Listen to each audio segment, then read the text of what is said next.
Hello. നിങ്ങൾ work or job related ആയിട്ടുള്ള പ്രശ്നത്തിലാണോ? അതോ നിങ്ങളൊരു ജോബ് അന്വേഷിച്ച് നടക്കുന്ന ആൾക്കാരാണോ? അതോ ജോലിയും കൂലിയും ഒന്നും ഇല്ലാതെ വീട്ടുകാരുടെ ചിലവിൽ ഇപ്പോഴും ജീവിച്ചുകൊണ്ടിരിക്കുന്ന വ്യക്തികളാണോ നിങ്ങൾ?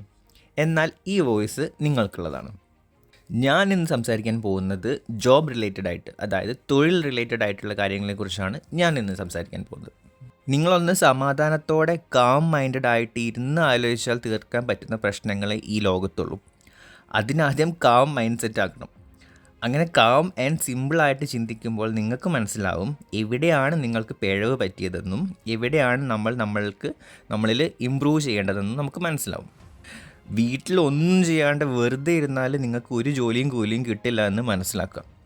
കഷ്ടപ്പെടാതെ ഒന്നും നേടിയെടുക്കാൻ കഴിയില്ല എന്നും മനസ്സിലാക്കാം. എളുപ്പം കിട്ടുന്ന എന്തും എളുപ്പത്തിൽ തന്നെ ഇല്ലാണ്ടാവുമെന്നും മനസ്സിലാക്കുക. നല്ലൊരു ജോബ് കിട്ടുന്നത് വരെ നിങ്ങൾ പറ്റുന്ന എല്ലാ വഴികളും നോക്കിയേ പറ്റുള്ളൂ. അല്ലെങ്കിൽ പുതിയ നല്ല നല്ല വഴികൾ നിങ്ങൾ തന്നെ ഉണ്ടാക്കണം. പഠിപ്പും പൈസയും മാത്രമല്ല, നല്ലൊരു സ്ട്രോങ് മൈൻഡ് സെറ്റ് കൂടെ ഉണ്ടെങ്കിലേ നിങ്ങൾക്ക് ഇതൊക്കെ നടക്കുകയുള്ളൂ.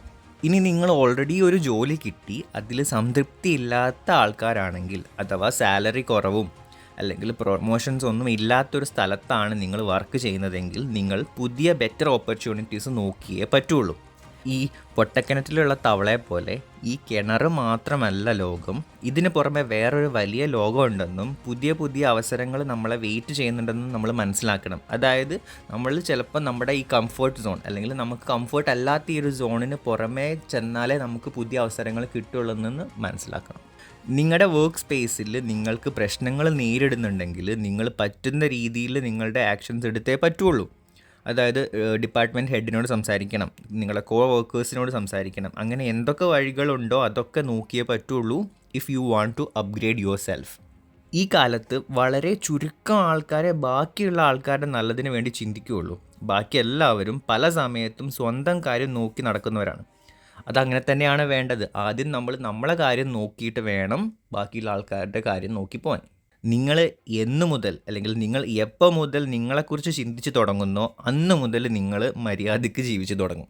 വയസ്സ്, കഴിവ്, പണം, മടി, ഓപ്പർച്യൂണിറ്റീസ് ഇല്ലായ്മ, പഠിപ്പ്, നമ്മൾ വളർന്ന ബാക്ക്ഗ്രൗണ്ട്, ശരിക്കും ഇതൊന്നും അല്ല നിങ്ങളുടെ ഗോൾസിൽ നിന്ന് പിന്നിലേക്ക് വലിക്കുന്നത്. അത് നിങ്ങളുടെ വീക്ക് മൈൻഡ് സെറ്റാണ്. ഈ സെയിം വീക്കായിട്ടുള്ള മൈൻഡ് സെറ്റ് ഒന്ന് റെഡിയാക്കി സ്ട്രോങ് ആക്കി എടുത്താൽ പിന്നെ നിങ്ങളെ പിടിച്ചാൽ കിട്ടില്ല. നിങ്ങൾ ആർക്കും തടുക്കാനാവില്ല. ഞാൻ ഈ പറഞ്ഞതൊക്കെ കേട്ടിട്ട് കുറച്ച് മോട്ടിവേറ്റഡ് ആയെന്ന് കരുതുന്നു. ഇനി ആയില്ലെങ്കിലും സാരമില്ല. ബോധം വരുമ്പോൾ താനേ കാര്യങ്ങളൊക്കെ ചെയ്തു തുടങ്ങിക്കോളും. മര്യാദയ്ക്ക് ചിന്തിച്ച് കാര്യങ്ങൾ ചെയ്യാനുള്ള കഴിവ് എല്ലാ മനുഷ്യർക്കും ഉണ്ട്. പക്ഷെ ചിലർക്ക് ഹെൽപ്പ് വേണ്ടി വരും, അല്ലെങ്കിൽ ഒരു പുഷ് വേണ്ടി വരും എന്ന് മാത്രം. പിന്നെ ഈ കഷ്ടപ്പാട് മാറുന്ന വരെ ഉണ്ടാവുള്ളൂ ഈ ബുദ്ധിമുട്ട്. അതങ്ങനെയാണ് ഗായ്സ്. പിന്നെ ഒരു കാര്യം നിങ്ങൾ ഓർക്കണം, അതായത് ഓപ്പർച്യൂണിറ്റീസ് എപ്പോഴും നിങ്ങളെ തേടി വരില്ല. നിങ്ങൾക്ക് വേണ്ട ഓപ്പർച്യൂണിറ്റീസ് ചില സമയത്ത് സ്വയം ക്രിയേറ്റ് ചെയ്യേണ്ടി വരും. Until next topic and next video, by.